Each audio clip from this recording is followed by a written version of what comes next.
Two trades I want to talk about: the housing trade and the tech trade. Altera blows up. Stock doesn't even go down. I mean, what does that tell you about what could be happening here, both in chipsets and also just broadly in technology?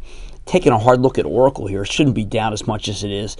I believe that the tech trade is still very much alive, and I decide that it's alive not by how much upside it is, but the limit on the downside. Altera should have been down too. Makes me think that there is a possibility that any of these tech stocks that are going down here, including the software companies, you have to at least open the books and take a look at them. Housing is finally spreading, the housing stocks is finally spreading over to the Ingersoll Rand, Deere, Cat world. This has been the biggest problem, which is that the companies that go into housing, let me add Fortune Brands, have not been able to advance because of a belief that we're so far away from a turn. Why is it happening? 6% mortgages.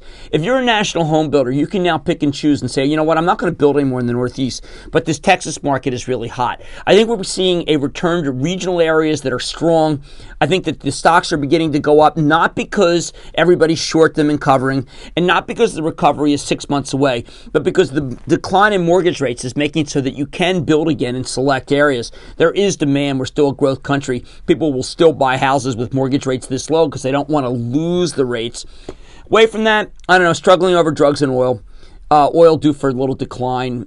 Probably doesn't last very long. The drug stocks seem to be very stalled here. A lot of concern that maybe the Pfizer problem isn't isolated, even though I think it is. Can't touch the banks. Should be a matter of time, but the banks are the loser with mortgage rates at 6 and the short rates at 5.5. Not really a trade there.